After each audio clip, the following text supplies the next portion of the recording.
Pertanyaan berikutnya, ada seorang meninggal dalam keadaan su'ul khatimah. Su' ya, su'ul, apa arti su'ul khatimah?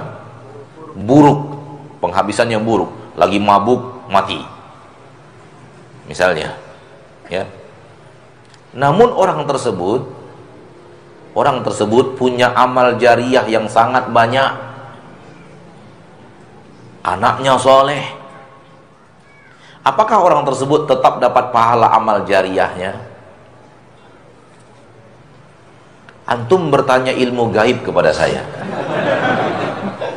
sementara saya tidak tahu ilmu gaib. Mana tahu saya ilmu gaib? Soal apakah amal jariahnya itu mengalir terus pahala ke dalam kuburnya, anaknya yang soleh itu mengalir atau tidak. Terkadang kita bisa merekayasa sebuah masalah yang kita pun tidak tahu masalah itu terjadi atau tidak. Kita rangkai masalahnya di kepala kita, namun kita tidak tahu itu terjadi atau tidak. Bagaimana kalau seorang lelaki tiba-tiba berubah menjadi wanita, misalnya gitu. Bisa merangkai sebuah kondisi yang kondisi itu nggak terwujud gitu loh. Hampir sama dengan ini. Akhi fiddin, sejauh ilmu yang saya tahu, su'ul khatimah itu berarti Allah sudah memberikan poin orang ini orang jahat. Karena penilaian Allah kepada manusia adalah pada saat Allah mewafatkan dia. Innamal a'malu bil khawatim. Siapa engkau, apa amalmu, tergantung yang terakhir yang engkau amalkan.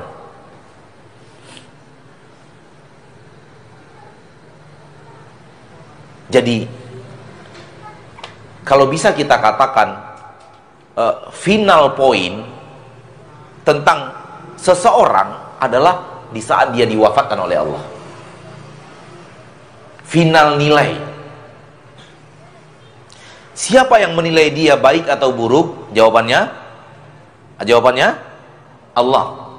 Ketika Allah menilainya buruk, lalu Allah finalkan dia di atas keburukan, berarti nilai final tentang orang ini orang buruk. Faham? Sementara Anda mengatakan dia ada bangun masjid, dia ada ini, ada pesantren, ada semacamnya. Akhi, ketika Allah menilai itu sudah include semua yang di belakang tadi. Anda memang melihat dia bangun pesantren, Anda memang melihat dia bangun masjid, itu penilaian Anda terhadap bangunan dia. Allah lebih pandai menilai dia ketika membangun masjid dan pesantren itu apa dan bagaimananya.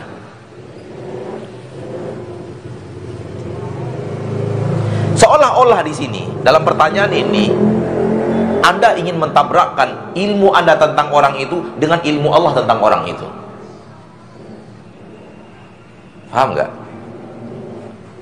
Allah sudah menilai dia orang buruk sehingga Allah wafatkan di atas keburukan. Anda masih mengatakan dia punya masjid, dia punya pesantren, dia punya asrama yatim piatu. Allah tahu semua pekerjaannya, hasil akhirnya adalah orang buruk. Berikan kepada Allah hak untuk menilai dan hak mutlak untuk menilai. Kita hanya tahu zahir, apa yang terjadi di luar yang zahir itu kita tidak tahu.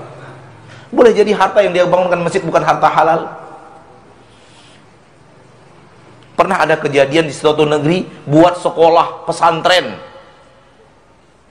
ternyata dikejar polisi, bandar narkoba.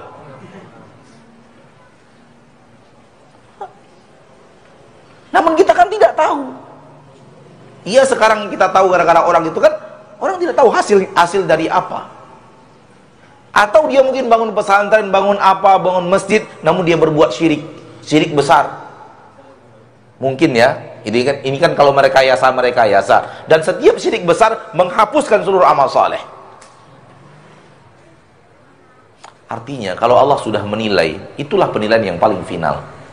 Jangan coba-coba untuk dibantah-bantah lagi. Dan ini agak mirip dengan pertanyaan orang, Ustadz, kalau seseorang sudah Allah putuskan di neraka, apakah masih bisa dirubah ke surga? Apakah mirip dengan itu pertanyaan ini? Kalau Allah sudah putuskan di neraka, itu artinya itulah final penilaian. Kalau Allah ganti, Allah namanya yang salah itu. Kalau ada yang salah berarti dia bukan Allah. Di dalam Al-Quran Allah berfirman, ma yubaddalul qawlu ladayya, pendapat di sisiku tidak dirubah-rubah. Kalau Allah sudah menilai, Allah paling tahu. Wallahu